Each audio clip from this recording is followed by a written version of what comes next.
estejamos todos em paz, com saúde e felizes. Um abraço fraterno aos que estão aqui e aos que irão nos ouvir e ver mais tarde através das redes sociais. É muito bom a gente estar de volta de onde a gente nunca saiu. Tá certo? Essa casa espírita, eu tenho uma afetividade muito grande por ela. Mas nós já nos tornamos assim muito fraternos, né, com alguns trabalhadores, e a gente recebe muita ajuda dos benfeitores quando a gente se desloca para vir fazer essa atividade aqui junto com vocês. O tema de hoje é uma sugestão muito interessante, inclusive é o título de um dos melhores livros espíritas sobre obsessão e mediunidade. Quem gostar de estudar, pega esse título e adquire o livro. É excelente. É um resumo de 13 obras que André Luiz escreve com respeito à mediunidade. Todas as vezes que nós falamos sobre obsessão, nós estamos falando diretamente sobre a mediunidade. Diz Kardec que todos aqueles que sofrem no maior ou no menor grau a influência dos espíritos é por esse fenômeno chamado de médium. Só que existe na mediunidade duas linhas de raciocínio. A mediunidade que nós trabalhamos para auxiliar as pessoas, estejam elas encarnadas ou desencarnadas, nós chamamos de uma mediunidade produtiva, saudável. Mas a mediunidade, ela pode se tornar, num determinado momento, sobre algumas enfermidades patológicas, e dentro dessas enfermidades nós vamos encontrar a obsessão.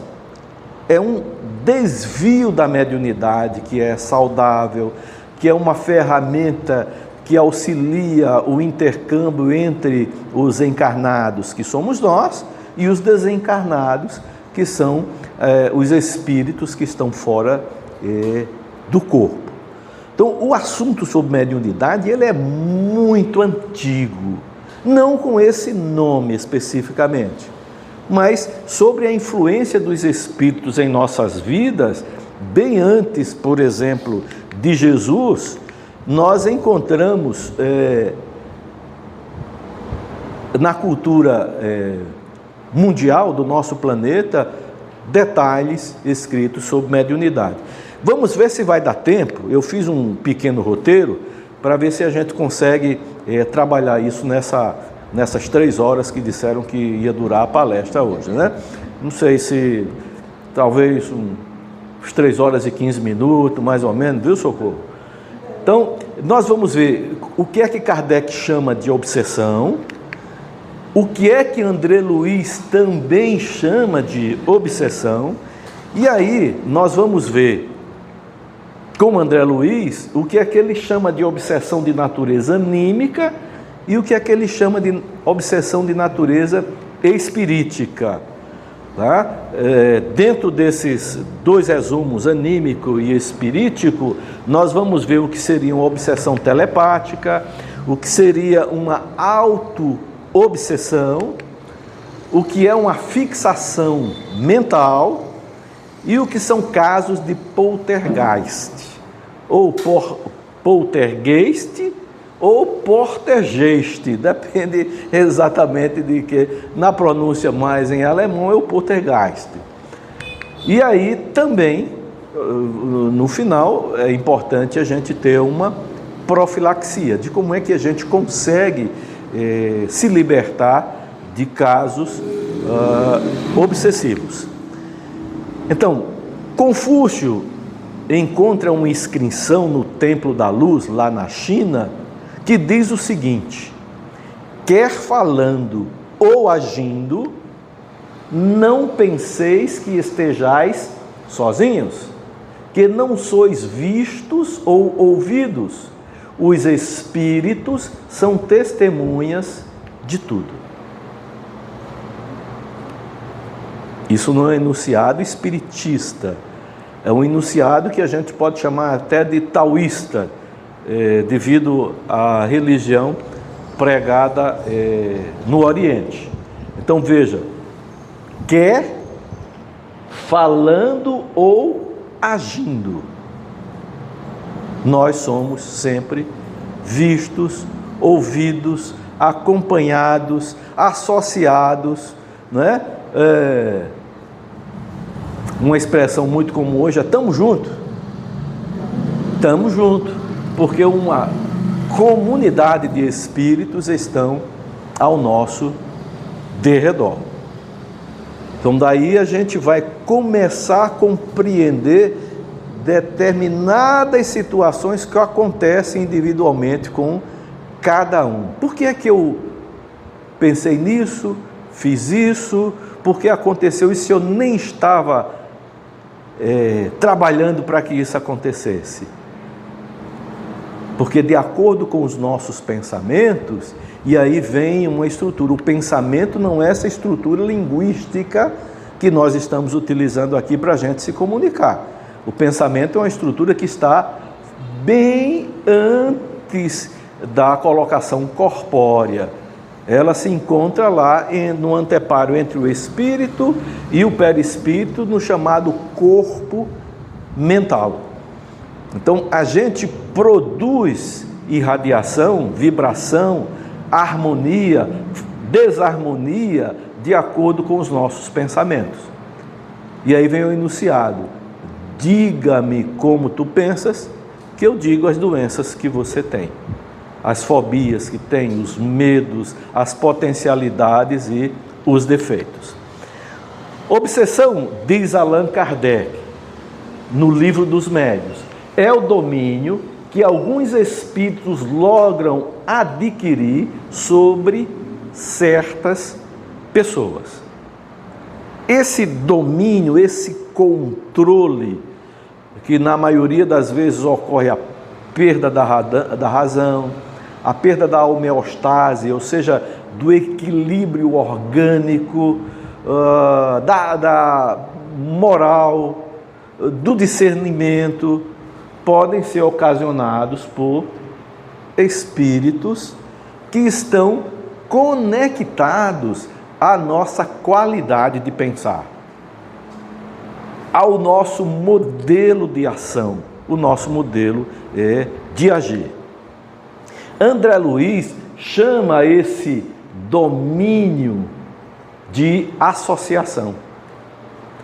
Ele já amplia o termo e diz: olha, a obsessão é uma associação de entidades com pensamentos afins. Nenhuma entidade dita obsessora vai chegar junto de mim sem que eu não possua a conexão com aquele indivíduo. Isso é simples, nós já ouvimos outras vezes. É impossível se pensar naquilo que a gente não conhece. Por isso que o processo de obsessão é algo que eu conheço. Eu posso não estar consciente desse conhecimento, mas é algo que eu conheço, que está associado à minha vivência espiritual. A obsessão apresenta caracteres muito diferentes, que vão desde a simples influência moral, sem nenhum sinal exterior. Eu estou aqui, por exemplo, e chega na minha caixa da minha mídia mental, dizendo assim: tu já viste qual é o sapato que Socorro está usando? Aí eu imediatamente... Quem terá dado aquele sapato, né? Aí já come. Entende o processo? É uma simples uma simples influência que não tem percepção exterior de nada, até a perturbação completa do organismo, até a modificação anatômica e fisiológica do corpo físico. Então são os mais diversos nuances que um processo obsessivo consegue trazer, além da modificação das faculdades mentais. Eu posso estar completamente bem referenciado, claro que de vez em quando come um churrasco, né, uma picanhazinha, não sei o que, e aparece, né? Mas as faculdades mentais estão completamente alteradas, destrambelhadas. Isso Kardec nos fala, nos ensina no livro A Gênese, né? Um dos últimos livros da codificação espírita. Kardec classificou a obsessão em 3 níveis. Veja que ele tem uma frase que é extremamente importante. Aquele que se esforça seriamente por melhor assegurar para si a felicidade nesta vida. Aquele que se esforça seriamente por melhorar, para se tornar melhor, para evoluir, assegura para si mesmo a felicidade nessa existência. A questão da felicidade, a questão da saúde e da doença, a questão dos movimentos de harmonia ou desarmonia, acontece por decisão íntima. É uma decisão minha. Está conectada à minha vontade. Então Kardec diz o seguinte, que a obsessão pode ser simples, porque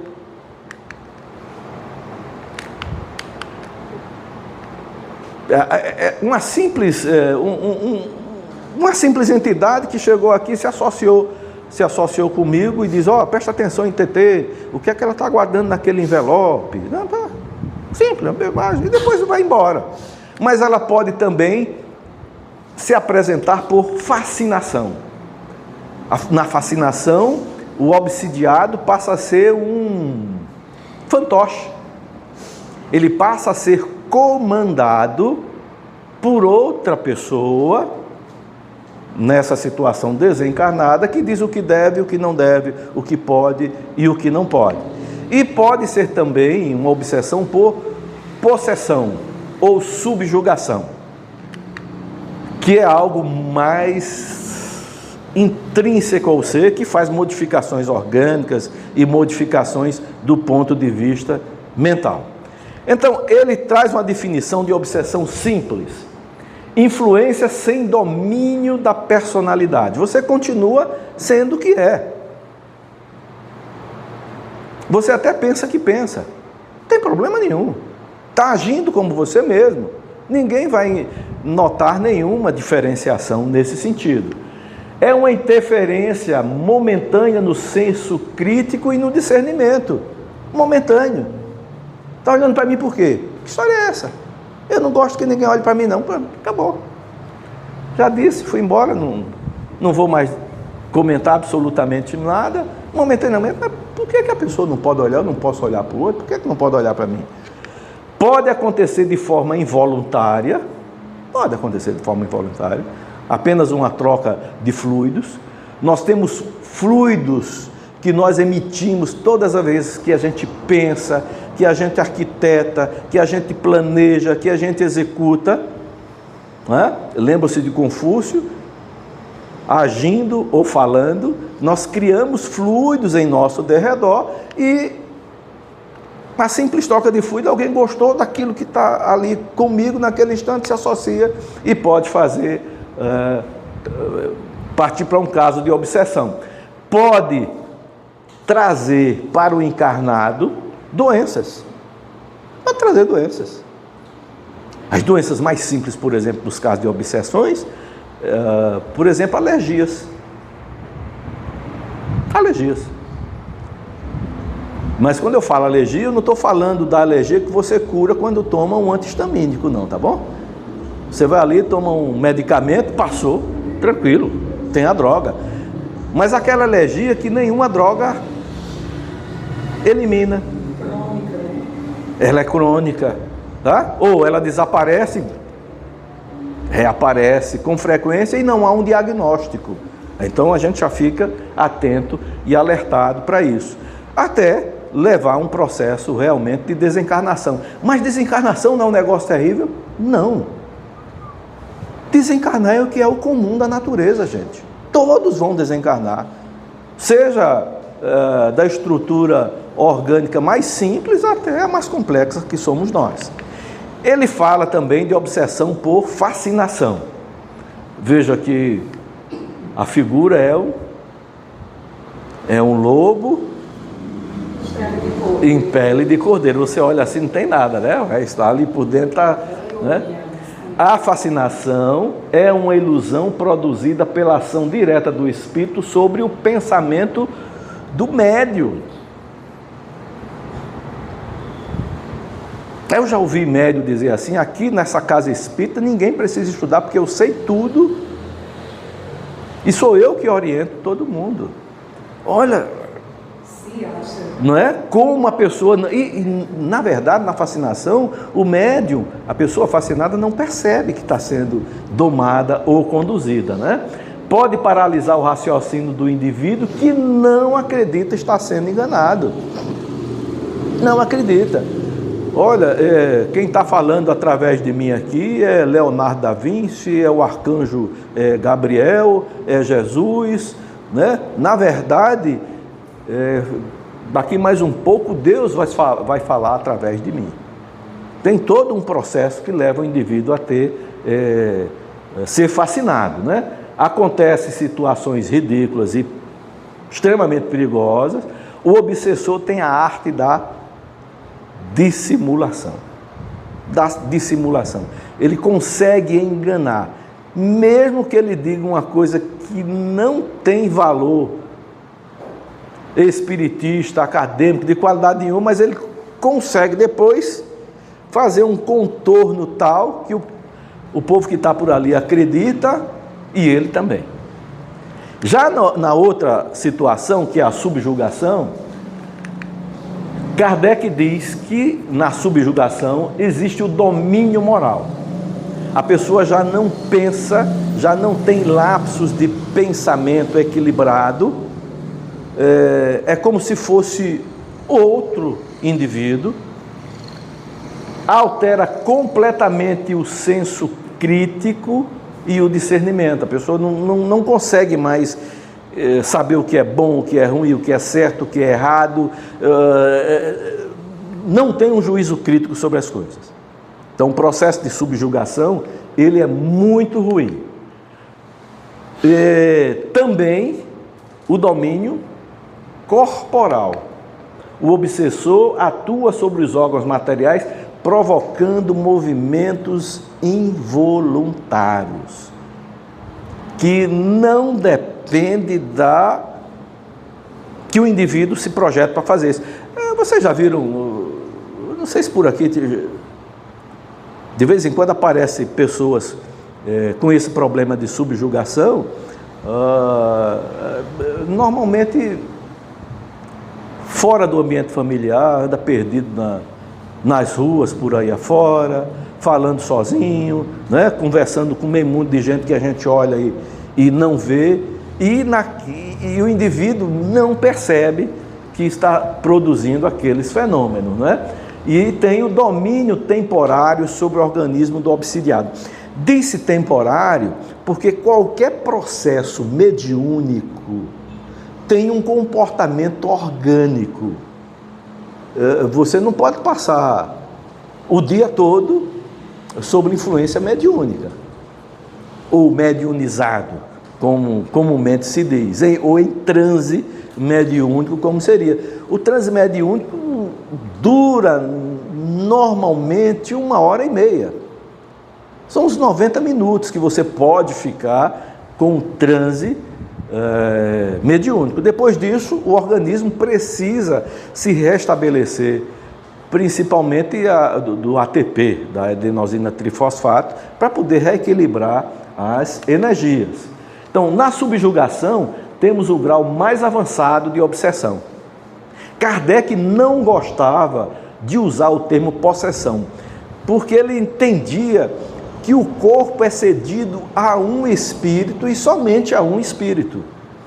Desde o seu nascimento ao seu desencarne, só quem pode tomar conta daquele organismo e pensar nele é quem quem nasceu com aquele corpo. Mas depois ele se rende porque existem casos em que o obsidiado perde o controle orgânico. Isso depois das diversas reuniões mediúnicas e diversos experimentos que Kardec passa, né? Então, ele até depois, lá na Gênesis, ele utiliza o termo possessão, que ele não conseguiu usar no livro dos médiuns. Mas aí vamos trabalhar com André Luiz, que dos relatos do mundo espiritual, André Luiz é quem traz um acervo fabuloso de informações que nos envolve, que nós devemos trabalhar e perceber. Então, toda casa espírita deveria estudar essas obras de André Luiz, né?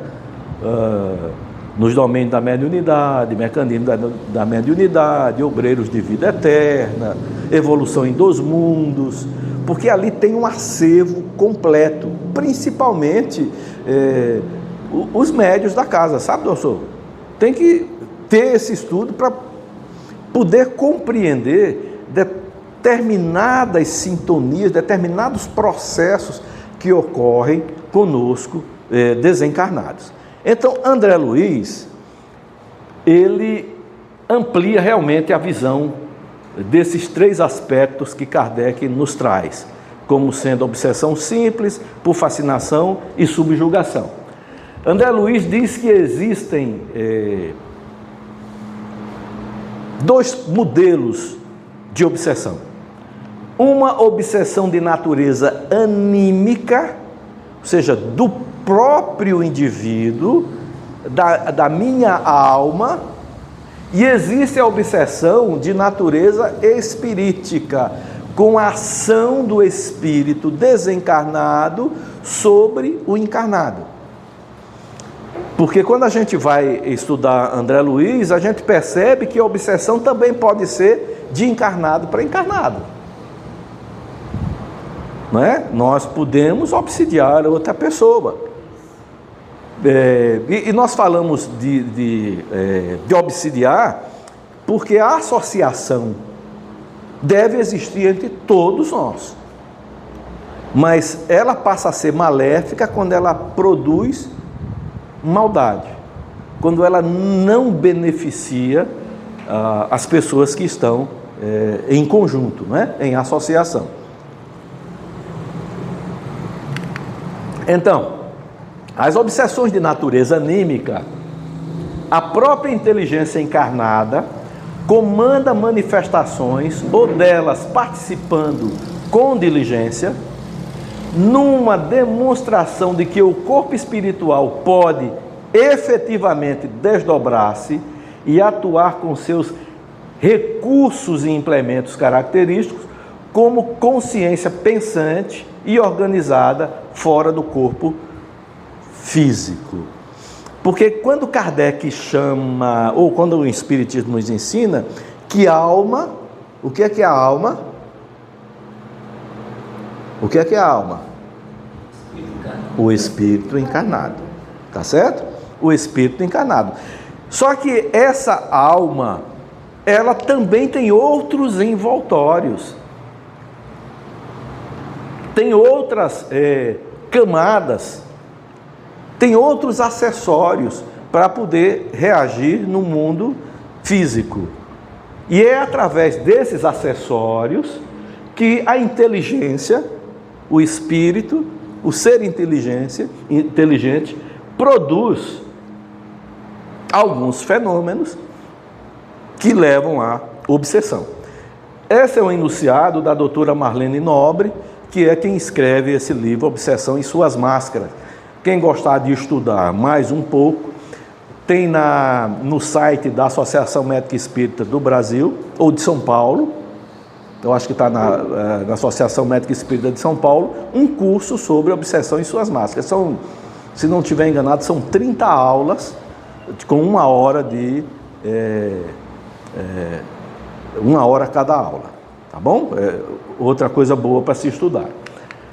Então, André Luiz nos diz que toda obsessão anímica, ela pode ser de efeitos inteligentes ou de efeitos físicos. Efeito inteligente é subjetivo, diz respeito mais ao indivíduo.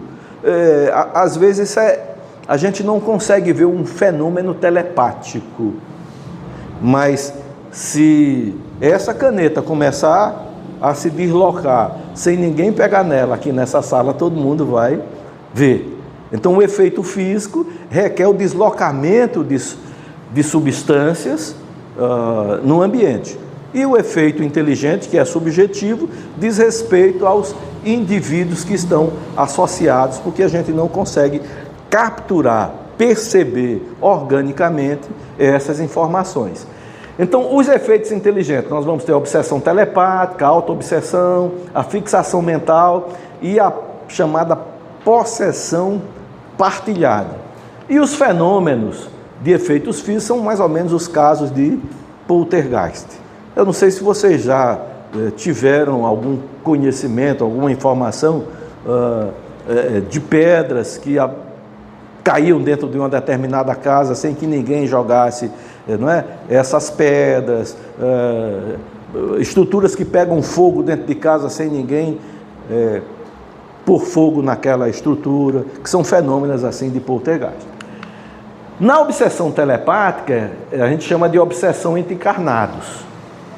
André Luiz traz para a gente uma instrução de Aulus, que ele diz assim: é a influenciação de almas encarnadas entre si que às vezes alcança clima de perigosa obsessão. A obsessão entre encarnados, como a obsessão telepática, ela ocorre muito no ambiente familiar. Principalmente quando nós temos dominação por alguém. É a mãe que domina o filho, é o pai que domina a filha, é o marido que domina a mulher e vice-versa, de tal forma que o meu pensamento é tão direcionado ao indivíduo, à individualidade, que ela perde momentaneamente o seu jeito de ser. Ele não consegue distinguir o que é que eu estou pensando daquilo que estão me sugerindo a pensar. No ambiente familiar, na maioria das vezes, existe uma guerra interna dentro da família que a gente não percebe do lado de fora. Olha, mas que família simpática, todo mundo anda junto, mas você não conhece intimamente essa relação mental, né? É o marido que vai dizer alguma coisa à esposa e ela começa no pensamento, nem sabe com o que é que está falando, está pensando que é desse jeito mesmo, é assim, e passa a ter sensações, emoções que controlam, principalmente naquela fase que leva de um ciúme desenfreado, ou de uma posse desenfreada. Às vezes é a mãe que quer proteger tanto o filho, que termina lhe tirando o domínio da ação, porque ela pensa tão fixamente no indivíduo que aquilo que eu estou pensando, ele está percebendo. Às vezes esse pensamento é tão complexo que o indivíduo termina fazendo algo que ele não queria fazer. E foi exatamente como eu pensei, porque eu coloquei na minha tela mental, não é? Os fluidos que emanam do meu pensamento chegam lá no outro com uma carga X e ele termina se comprometendo com essa relação. Então é muito importante a gente verificar como é que nós nos relacionamos entre aqueles que nós deveríamos ter afeto, porque aquilo que eu penso, e às vezes não é só porque eu estou dizendo em palavras, Mas tem situações na vida da gente que, embora a gente esteja pensando em palavras, a gente está vendo a cena, não é? O cenário está acontecendo. Esses são os casos telepáticos. Esses casos eles são mais complicados. Por isso que a telepatia ela pode ser benéfica. Pode ser benéfica e é benéfica. Os benfeitores se comunicam com a gente telepaticamente falando. Mas aí não tem nenhuma associação ruim. O problema da obsessão telepática é quando eu causo malefícios a outra pessoa. Isso do ponto de vista entre encarnados. A premonição, ela pode ser influência de algum espírito? Olha, a premonição, ela pode ser o conhecimento de algo que vai acontecer no futuro. Ela se dá de forma telepática, mas não nesse sentido. Porque na maioria das vezes pode ser uma informação útil. Então ela não é patológica, tá certo? A premonição ela pode não ser patológica, só vai depender do indivíduo que recebe a informação. O que é que ele vai fazer? Se ele tem ou não condição de fazer. Porque normalmente, olha só, recebo premonição ruim. O que é uma premonição ruim? Eu sonho que fulano vai morrer. Sim, mas morrer, gente, é coisa natural. Não tem jeito. A morte é natural, é da natureza. Não é coisa ruim. A nossa cultura, que é uma cultura grego, judaica, romana, se eu quiser fazer mal para alguém, eu tenho que matá-lo. Não é? E nós aprendemos isso. E a gente mantém na mente da gente como isso é algo terrível. Mas premonições que dizem respeito a determinados processos de doenças, né? Revelando um desastre que vai acontecer, não pela morte que causa, mas pelo efeito que aquele fenômeno vai causar entre as pessoas, ela não é ruim, tá bom? Embora telepática, a gente não consegue colocar a premonição aqui nesse processo de obsessão. A auto-obsessão é uma ideia organizada por nosso espírito. Eu crio uma coisa que eu quero,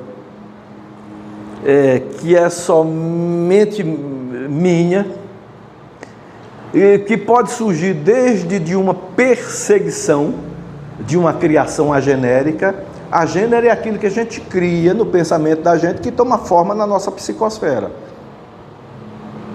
Parece mesmo que tem alguém. Olha, eu olhei ali e vi um vulto, não sei o que, eu acho que esse vulto está me perseguindo, quando na verdade pode ser uma criação minha. Eu faço uma auto-obsessão. Eu começo a ter ideias também que vieram de outra existência e que aparecem em determinados momentos da nossa vida. Principalmente quando a gente está mudando de fase, né? Quando a gente está saindo da infância para a adolescência. Eu não sei se por aqui vocês já ouviram alguém dizer assim: oxente, eu não estou mais reconhecendo esse menino, nessa menina, parece que são outras pessoas. Que chegam numa determinada fase, mudou completamente, não era mais assim fulano, nem cicrano. Porque quando o nosso organismo está completamente pronto para a gente receber algumas informações que estão no nosso campo psíquico, na nossa memória perispiritual, só acontece depois que o organismo está pronto para receber aquelas informações. Aí começam as chamadas mudanças de personalidade. Até certo ponto, é bom, todo mundo vai evoluir, mas as informações que vêm nesse sentido, pode causar algo deletério para um indivíduo que começa a ter uma atitude voltada somente para aquilo. Vira e mexe, está conversando, volta sempre para o mesmo assunto. Vira e mexe, volta sempre para o mesmo assunto. O assunto é repetido, porque é de interesse próprio do indivíduo. Tá? Então pode causar uma auto-obsessão. É a pessoa que não aceita, por exemplo, envelhecer. Como dizia meu pai, envelheça, mas não fique velho. Porque se você ficar velho, acabou. O pessoal vai jogar você fora, até mesmo você se joga fora. Mas envelheça, tenha a sua atitude personal, saiba que você já atingiu determinada idade e que é somente seu carro físico que não aguenta mais o tranco. O corpo vai cansar, não tem para onde. Então eu tenho que me deslocar de acordo com a possibilidade orgânica, né? O meu limite.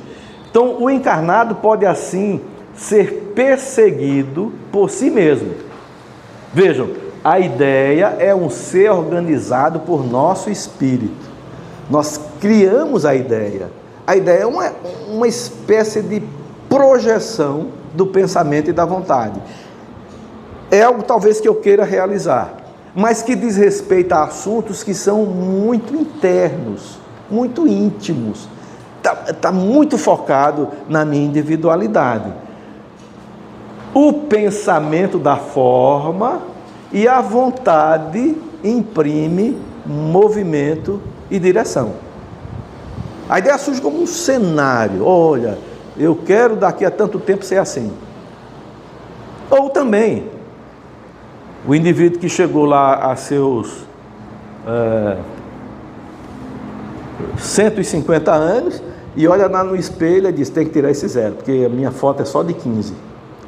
Toda vez que eu olho no espelho eu só vejo 15. E vai criar realmente um processo interno que leva o indivíduo a determinados problemas. A fixação mental, tá?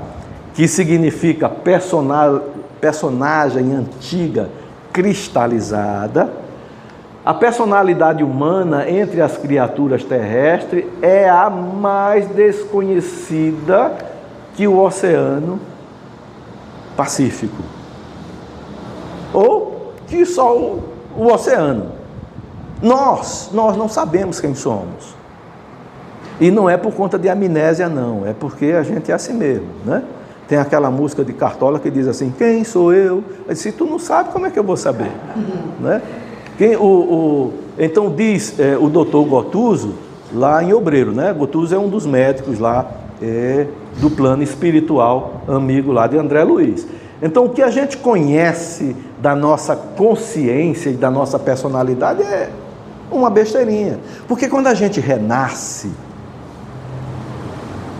as estruturas do passado, das vivências que nós já tivemos anteriormente, elas tendem a ficar no esquecimento.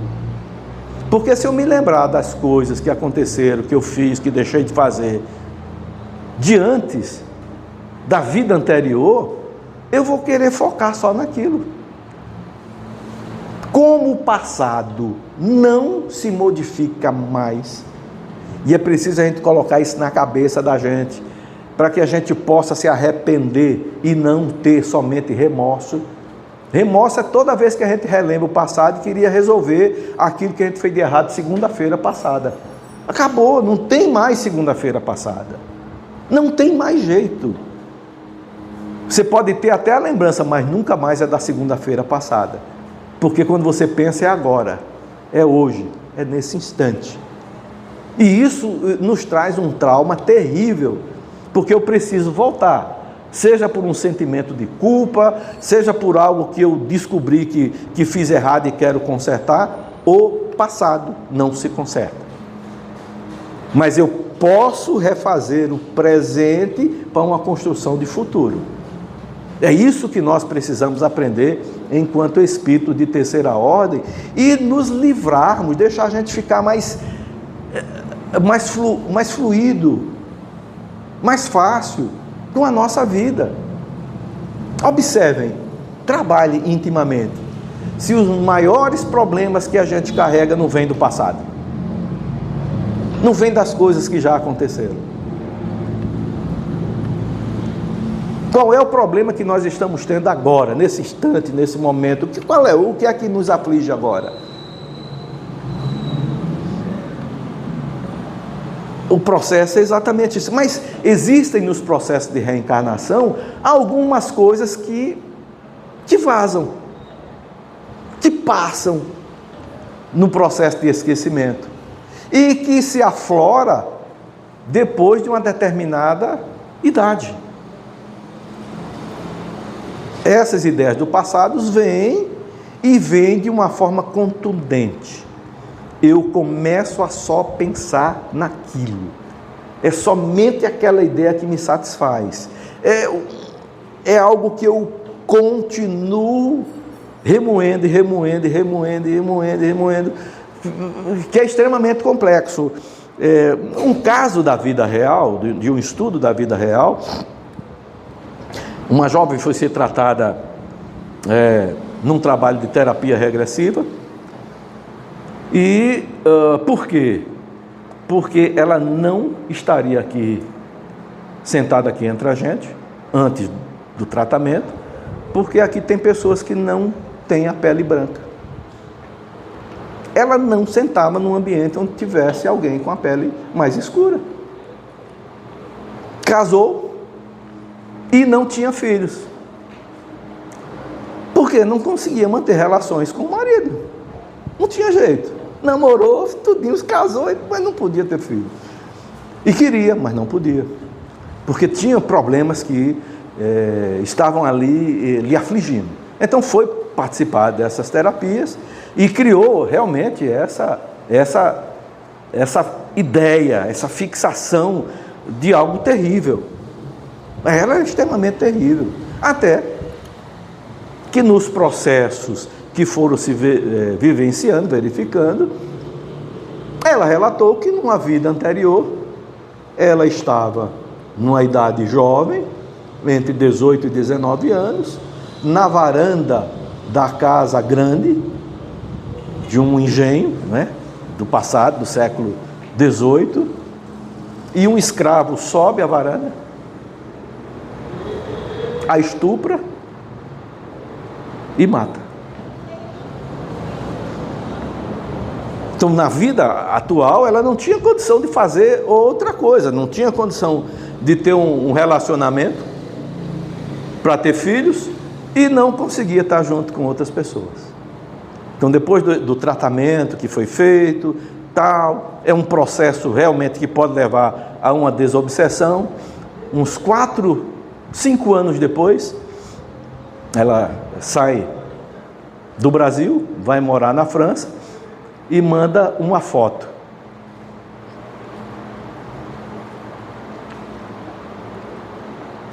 De lado de um carro, com 2 crianças, sustentando pela mão, e um motorista negro. Aí escreve atrás da foto: não preciso dizer que eu estou curada. Não é?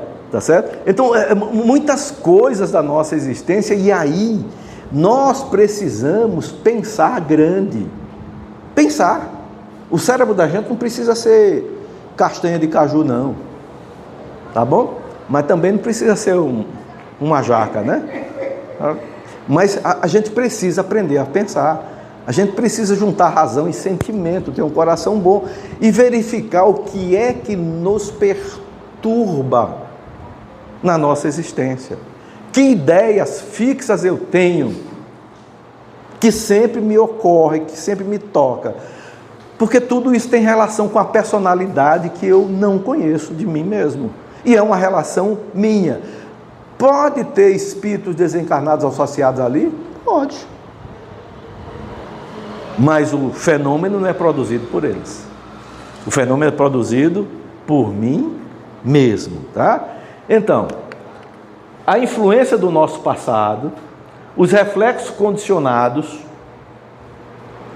que botam o indivíduo na sensualidade desenfreada, na criminalidade, nos vícios exacerbados, nas paixões mais complicadas, exteriorização da personalidade antiga do mesmo espírito. Coisas que vazaram quando a gente reencarna, porque quando nós reencarnamos, gente, é para a gente readquirir uma programação. O processo de evolução é um processo de reprogramação, para que a gente não passe a repetir tudo aquilo que a gente repetiu antes, porque senão a gente não anda. Não é que a gente dá um passo para frente e dois para trás, não. A gente nunca nem dá um passo para frente. Porque a gente precisa aprender a sair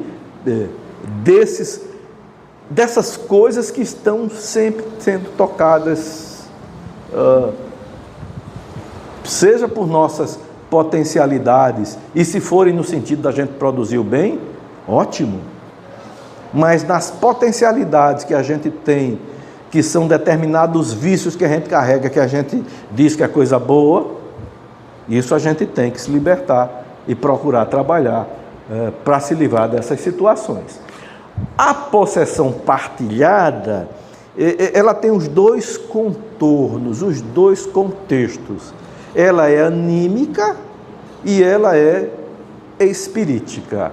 Tem sempre uma alma e tem sempre espírito ou espíritos associados à mesma ideia.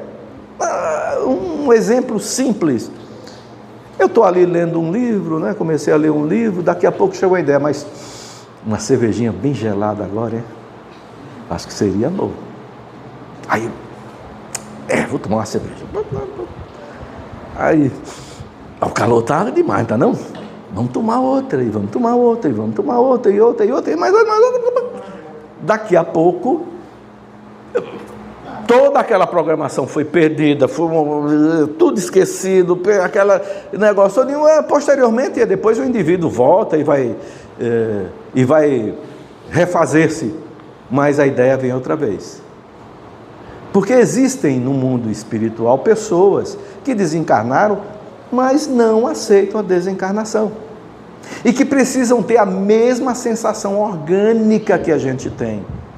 Então eles bebem com a gente, se alimentam com a gente, andam com a gente, colocam ideias que são boas que ele queria, não, essa calça está ruim, compra essa outra. Vê como essa daqui está mais bonita para você. Tudo na sua mente. Mas prestem atenção, por que isso é partilhado? Porque são sugestões que eu aceito. Estão dentro da minha permissibilidade. Estão dentro daquilo que eu gosto. Como também está dentro daquilo que eu não gosto. Tanto me faz fazer determinadas coisas que não seriam adequadas naquele momento, porque não foi um ato de vontade própria, não deixou de sê-lo, porque eu aceitei a sugestão, e que não, na verdade não trouxe nenhum benefício. Na verdade, não trouxe nenhum benefício. Então, é extremamente também importante que a gente comece a pensar. Isso se dá muitas vezes, a gente às vezes é até trabalhado hoje num mundo que nós estamos carregados aí de inteligência artificial, por aqueles chamados marketing neurais, que são coisas que são dirigidas diretamente àquilo que eu posso consumir, ou que eu pensei que poderia consumir. Isso na espiritualidade já é mais intenso, porque não partiu de mim, mas eu aceitei, evidentemente, a sugestão. Tá? Porque tem afinidade, porque gosta daquilo também, tem sintonia, tá? Gosta daquilo ali. Porque se você não gosta de tomar cerveja, adianta o cara dizer para você, vem cá, vamos tomar uma cerveja? Não adianta, porque a pessoa sabe que vai ser jogado fora aquela informação. E os desencarnados não pensam que eles são desprovidos de conhecimento, não são. Começam a trabalhar o que a gente tem de mais íntimo. Muitas vezes aqueles pensamentos que a gente guarda mais para a gente são mais utilizados lá pelos outros. E nos forçam a fazer determinadas coisas que a gente não é que não gostaria de fazer, é que talvez sozinho eu não tivesse a condição de fazê-lo. Então, encarnados e desencarnados, duas peças conscientes, reunidas em sistema irrepreensível de compensação mútua. nos processos, seja da gente satisfazer de alguma coisa que nós compramos, que a gente gosta de estar, nós emitimos radiação em nosso derredor, que essas entidades que estão lá e que gostam de sentir essas sensações, eles não podem mais ter o fluido vital que nós temos, porque o fluido vital está anexo ao nosso corpo. Se perder o fluido vital, morre. Mas as emanações desse fluido vital estão ali em seu derredor, alimentando essas entidades. E os casos de obsessão de efeitos físicos, ou seja, os poltergeist. Esses fenômenos, eles não deixaram de aparecer, ainda aparecem. Eles podem nos chamar a atenção para determinadas coisas, ou podem prejudicar bastante, tá? Ou pode prejudicar bastante. Teve um caso interessante de investigação parapsicológica dos indivíduos que eram criminosos. Estavam todos numa determinada faixa etária ali, no máximo a 18 anos, o mais velho. E o grupo terminou se distanciando um do outro, porque o chefe sempre ganha mais, né? Então os outros, eram duas jovens e outro jovem, resolveram entregar aquele cabo à polícia e ele terminou sendo morto. Entrou em confronto com a polícia e...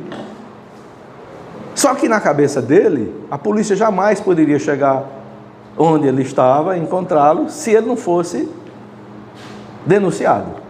Então, quem foi que denunciou? Quem foi que denunciou? Isso levou a essa fixação mental. Desencarnado, ele começa a sondar, a ver no ambiente, principalmente no ambiente familiar, até descobrir que tinha sido o pessoal que ficou em casa, inclusive a jovem que morava com ele maritalmente.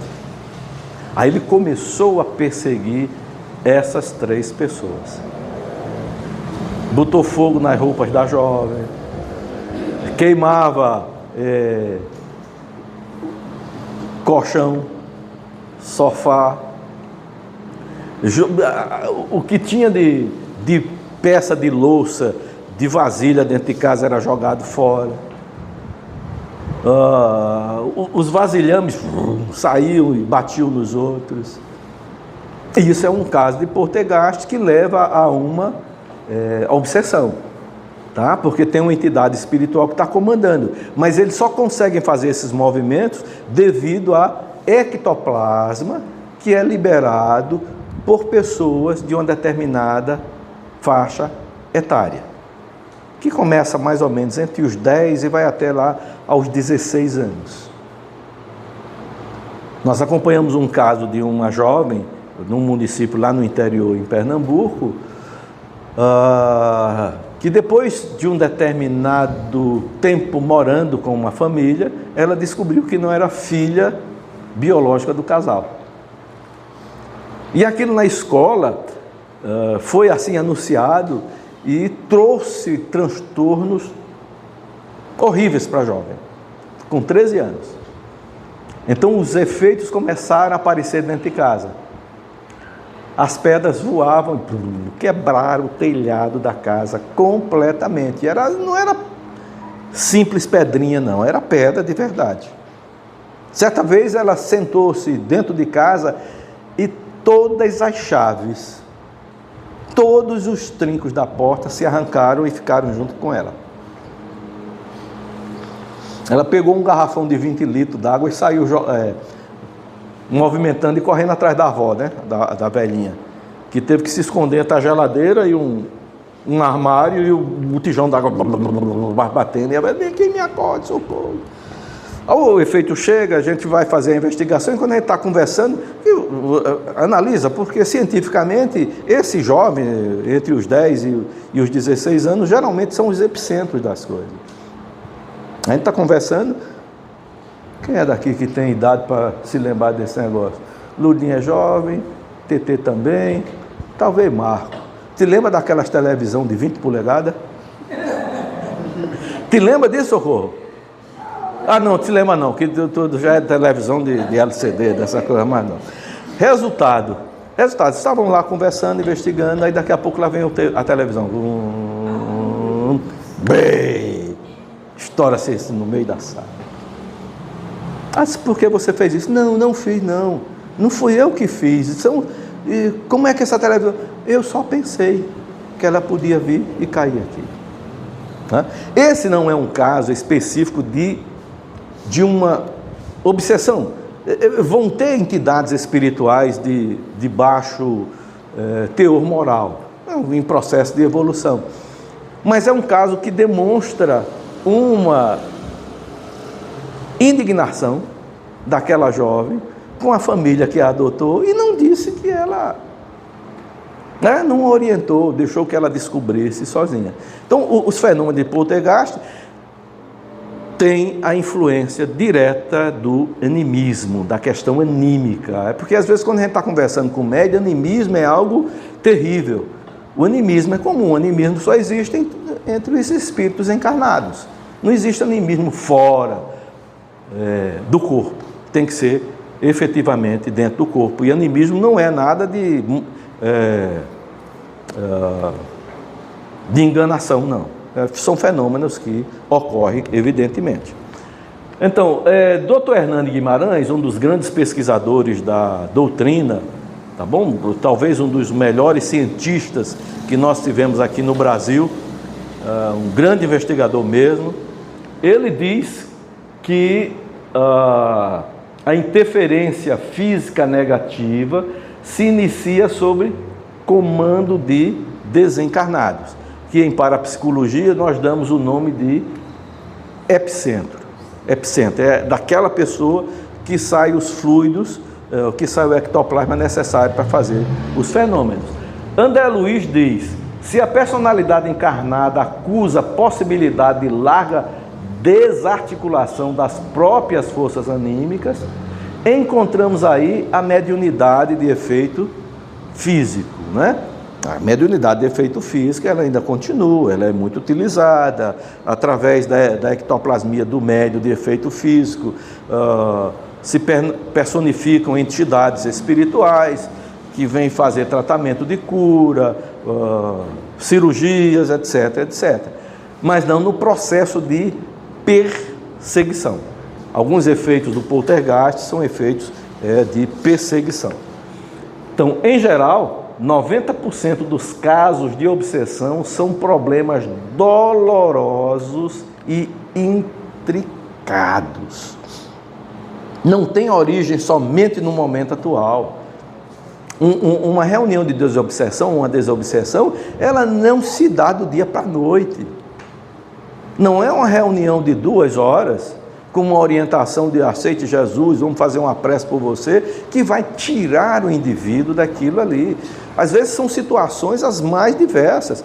André Luiz relata o caso de 3 irmãos que iam receber uma herança grande, e um deles disse: essa herança podia ser minha sozinha. Eu devia ser somente minha, por que dividir com eles? E ele articulou um passeio de barco nesse lago profundo lá dessa fazenda, que ia ser dividida para os 3, e chegou na parte mais profunda do lago, virou o barco, ele sabia nadar e os outros não.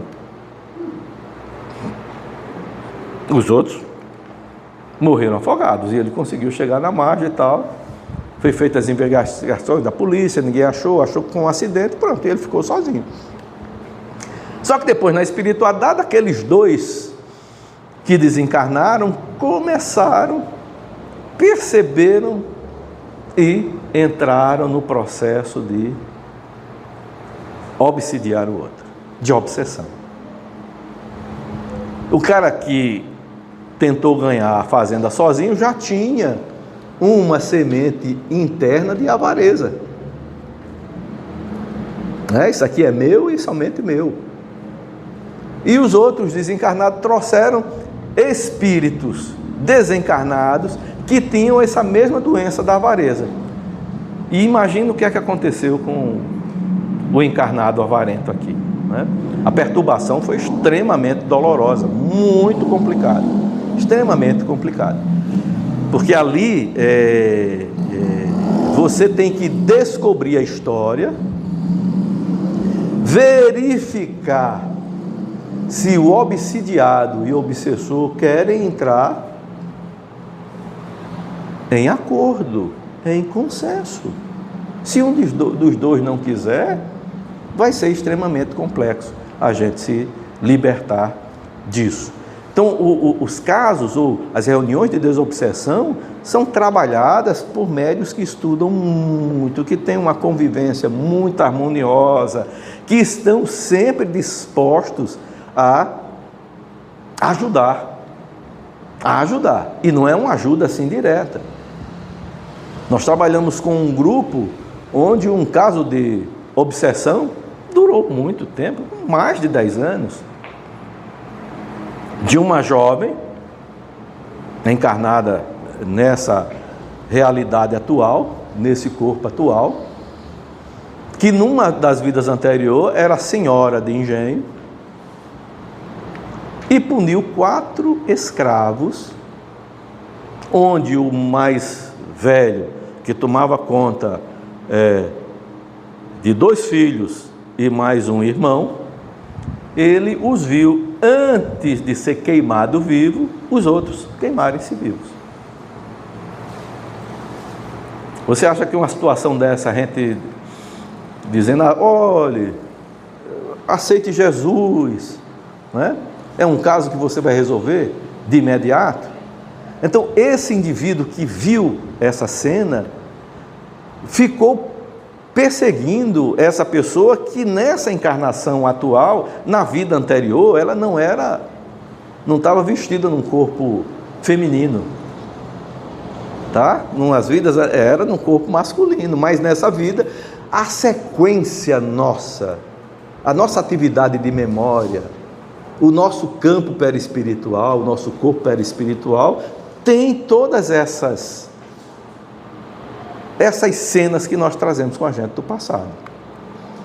E depois que esse indivíduo localiza a jovem, começa a persegui-la. E era interessante, ela passava um período, explodia de gorda. Passava outro período,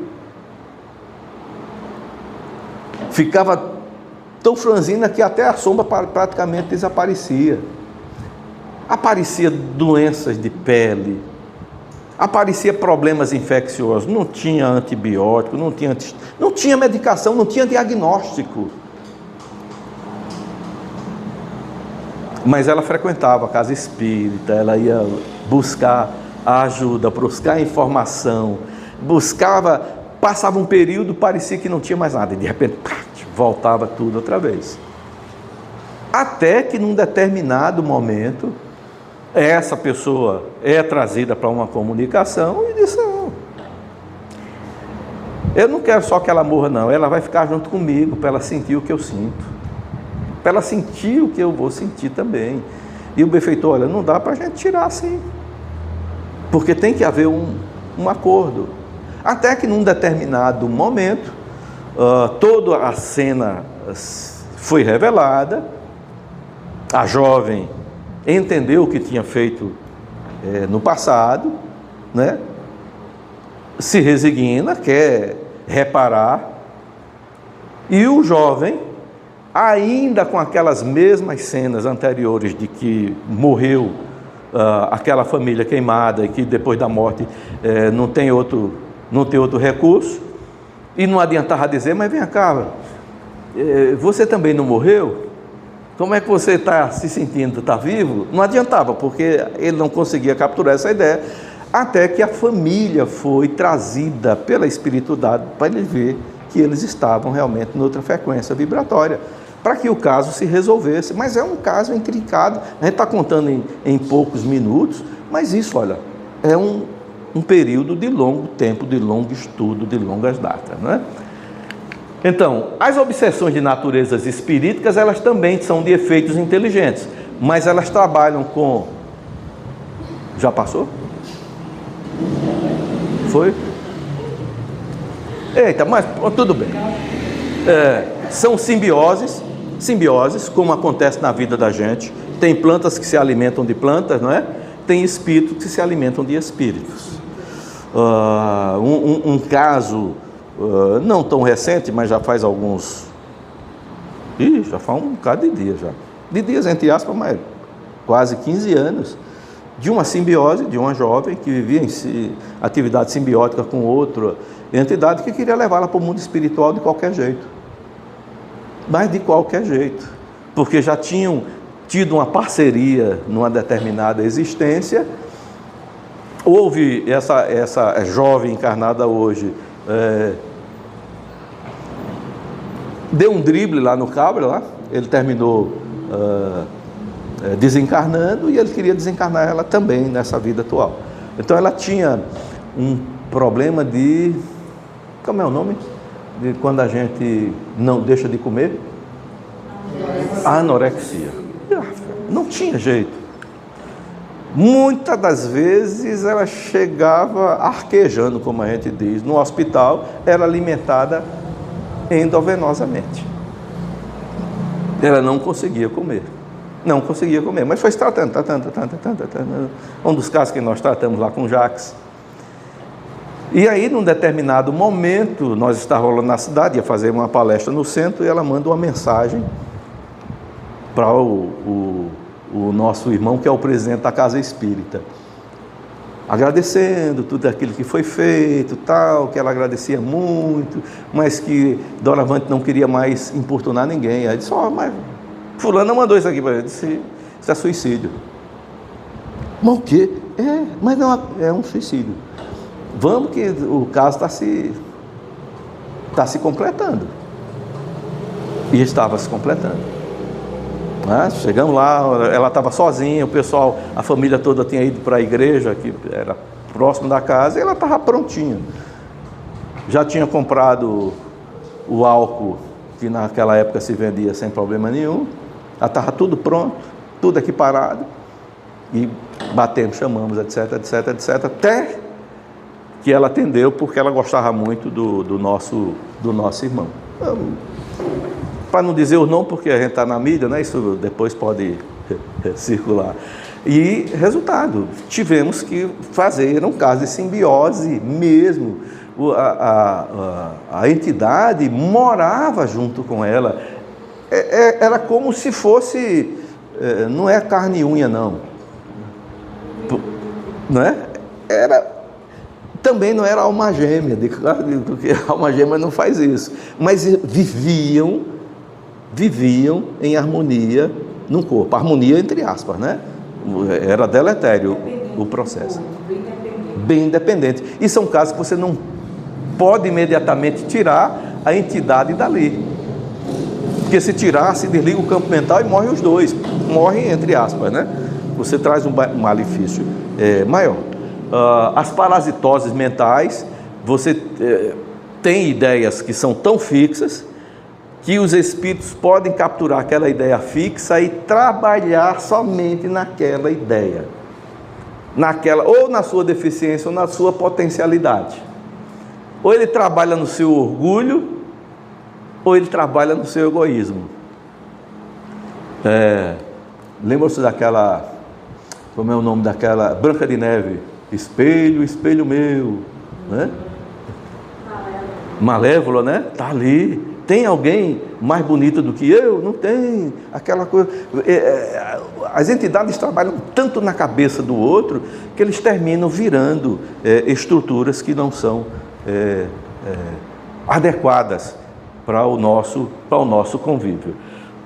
Os processos arlésticos, o caso de Poltergeist é o mesmo, as sintonias, os pensamentos sonorizados, que seria bem interessante, mas aí a gente não tem mais tempo para a gente falar. Mas aqui, ó, a fixação mental, as ideias fixas que nós temos, que normalmente a gente consegue carregar, às vezes nem diz, né? Às vezes a gente nem diz. Eu quero tanto ganhar na loteria, na Mega Sena, que eu vou pedir a São Benedito para ganhar na Mega Sena. Mas você pede com tanta força, a um espírito daquele, que ele chega para você e diz assim: eu vou ajudar você a ganhar na Mega Sena, agora jogue. Né? Porque não tem como fazer sem você pelo menos participar do jogo, né? Então a fixação mental leva ao monodeísmo, que leva às parasitoses, aos parasitas ovoides, quando o perispírito perde essa condição ou essa forma humana, né? E parece lá um coco velho com casca, né? E depois chega até essas deformações, onde o espírito, normalmente em algumas reuniões, acontece do médico começar a ficar com cara de bicho, né? Todo cheio de movimento, porque tem uma entidade, houve uma sintonia ali que levou a fazer essa deformação, essa deformidade. Deixa eu ver aqui. Bom, só para a gente concluir, viu, Ludinho? Uma das profilaxias, que é o mais interessante dessa terapêutica, é a prece, tá bom? A prece é fundamental.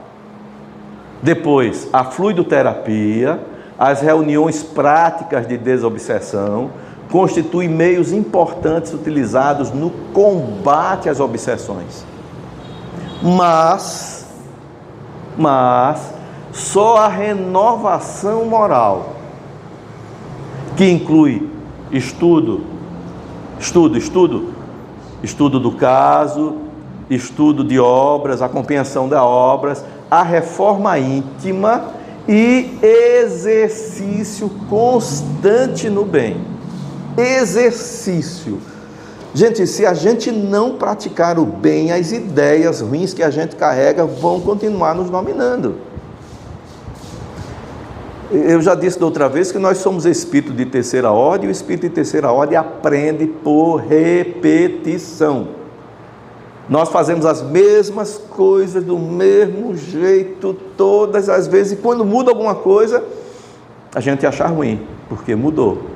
E como é que vai evoluir sem mudança? Não raciocina, né? Repete. Mas André Luiz até que diz para a gente assim, Emmanuel também diz, que graças a Deus tem obsessão. Mas por quê? Porque depois que você passa por um processo de obsessão, você quer se modificar. Não quer que aquilo mais se repita. Procura criar uma nova mentalidade, não é? A atitude moral é outra, porque o sofrimento, na verdade, ele está nos chamando a atenção para alguma coisa errada que nós estamos fazendo e não estamos percebendo, porque não adianta a gente vir na casa espírita resolver os problemas da gente, não.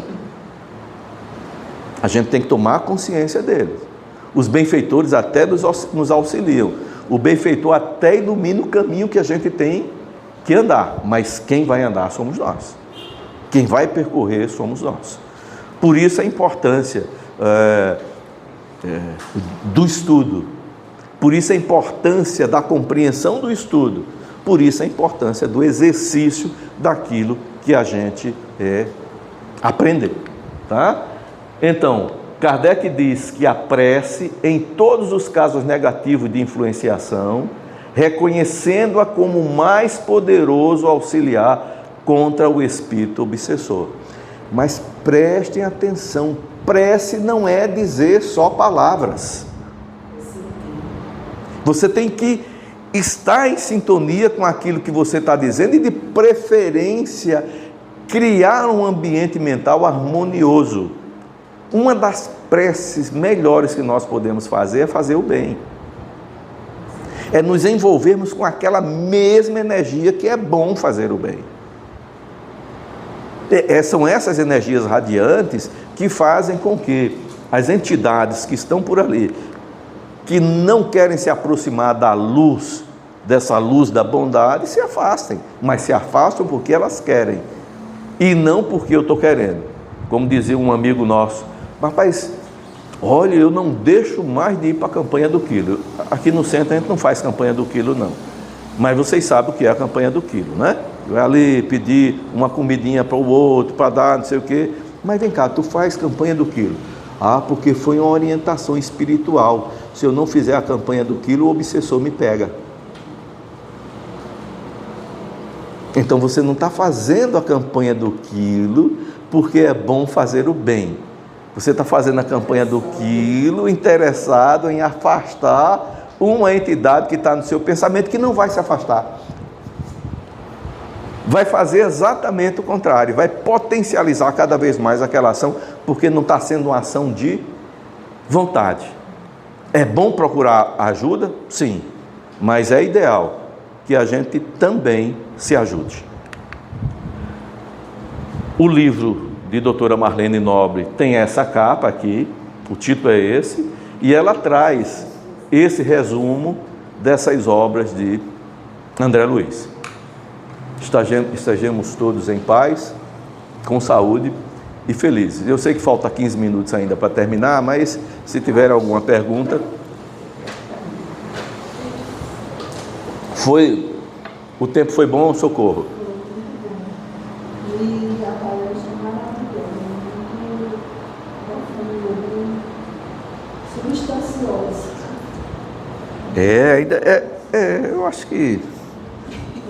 Não sei, se vocês... Você continua sendo convidado para a palestra dele, é isso que eu quero dizer. Não saiu. Continua sendo muito bem-vindo. Opa, eu é que me sinto assim, bem-vindo, né?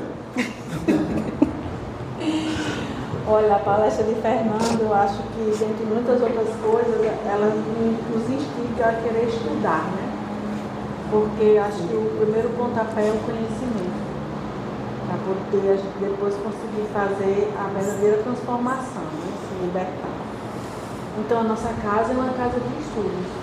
Acho que a maioria aqui já faz parte dos estudos da casa, né? Assim, foi muito gostoso, a gente já estudou bastante esses assuntos no mediúnico, e eu fiz uma viagem aqui hoje na palestra de Fernando, e fiz uma viagem em mim mesma, né? Assim, observamos alguns casos de obsessão nessa encarnação.